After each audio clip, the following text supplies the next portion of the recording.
शब्द परिचय लेसन 2 शब्द ज्ञानम पुल्लिंगम स्त्रीलिंगम नपुंसकलिंगम। किसी भी प्रादेशिक भाषा जैसे मराठी, पंजाबी, गुजराती, कन्नड़, बांग्ला आदि को जानने वाला छात्र संस्कृत को आसानी से सीख सकता है, क्योंकि इन भाषाओं के शब्द संस्कृत से ही विकसित हुए हैं। निम्नलिखित शब्द परिचय से आपको पता चल जाएगा कि इन सभी शब्दों को हम किसी न किसी रूप में जानते हैं। बच्चों, ये तो आप जानते ही हैं कि हिंदी में लिंग के दो भेद होते हैं, पुल्लिंग और स्त्रीलिंग। लेकिन संस्कृत में लिंग के तीन भेद होते हैं, पुल्लिंग, स्त्रीलिंग, नपुंसकलिंग। पुल्लिंग जो शब्द पुरुष जाति का बोध कराते हैं उन्हें पुल्लिंग कहते हैं, जैसे छात्रः, बालः, अध्यापकः। उपर्युक्त उदाहरण छात्रः, बालः और अध्यापकः शब्द पुरुष जाति का बोध करा रहे हैं, अतः ये पुल्लिंग हैं। स्त्रीलिंग जो शब्द स्त्री जाति का बोध कराते हैं उन्हें स्त्रीलिंग कहते हैं, जैसे छात्रा, बाला, अध्यापिका। उपर्युक्त उदाहरण छात्रा, बाला और अध्यापिका शब्द स्त्री जाति का बोध करा रहे हैं, अतः ये स्त्रीलिंग हैं। नपुंसकलिंग पुल्लिंग और स्त्रीलिंग से भिन्न सभी शब्द नपुंसकलिंग के अंतर्गत आते हैं, जैसे पत्रम, पुस्तकम, फलम। उपर्युक्त उदाहरण पत्रम, पुस्तकम और फलम निर्जीव वस्तुएं हैं, इनमें जान नहीं होती है, अतः ये नपुंसकलिंग हैं। अकारांत पुल्लिंग शब्दाः इसके अंतर्गत पुल्लिंग के वे शब्द आते हैं जिन शब्दों के अंतिम वर्ण में अ हो। ऐसे शब्दों को ही अकारांत पुल्लिंग शब्द कहते हैं, जैसे छात्रः, नरः, अश्वः।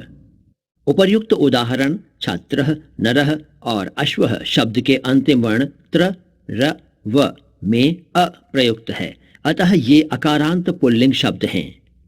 इसी प्रकार के अन्य अकारांत पुल्लिंग शब्द इस प्रकार हैं, गजः, पिकः, सूर्यः, मृगः, गर्दभः, विद्यालयः। आकारांत स्त्रीलिंग शब्दाः इसके अंतर्गत स्त्रीलिंग के वे शब्द आते हैं जिन शब्दों के अंत में आ हो। ऐसे शब्दों को ही आकारांत स्त्रीलिंग शब्द कहते हैं, जैसे अध्यापिका, कन्या, अजा।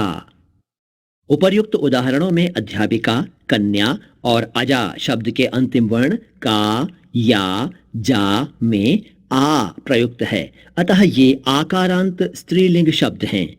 इसी प्रकार अन्य आकारांत स्त्रीलिंग शब्द इस प्रकार हैं, चटका, कोकिला, शिक्षिकाः, नासिका, पाठशाला, ध्वजाः, सेविका, मूषिका, लताः।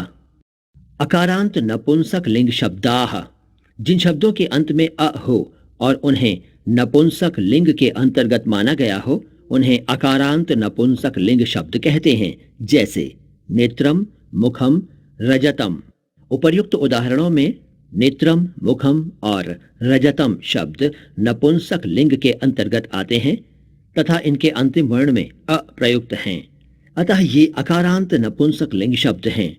इसी प्रकार के अन्य अकारांत नपुंसक लिंग शब्द इस प्रकार हैं, रूप्यकम, ताम्रम, लौहम, कंदुकम, क्रीडनकम, पुस्तकम, घटः, दीपकः, लेखनी, नारिकेलम, चक्रम। इसी तरह संस्कृत में वचन के भी तीन भेद होते हैं, एक वचन, द्विवचन, बहुवचन। एक वचन जहां केवल एक का ही बोध हो उसे एक वचन कहते हैं, जैसे वानरः, पत्रम, बालः। उपर्युक्त उदाहरणों से केवल एक का ही पता चल रहा है, अतः ये एक वचन है। द्विवचन जहां दो का बोध हो उसे द्विवचन कहते हैं, जैसे वानरौ, पत्रे, बालौ। उपर्युक्त उदाहरणों में केवल दो का ही पता चल रहा है, अतः ये द्विवचन हैं। बहुवचन जहां दो से अधिक का बोध हो उसे बहुवचन कहते हैं, जैसे वानराः, पत्राणि, बालाः। उपर्युक्त उदाहरणों में दो से अधिक का पता चल रहा है, अतः ये बहुवचन हैं। अन्य उदाहरण एक वचनम, द्विवचनम, बहुवचनम, नरः, नरौ, नराः, अश्वः, अश्वौ अश्वाः छात्रः छात्रौ छात्राः लता लते लताः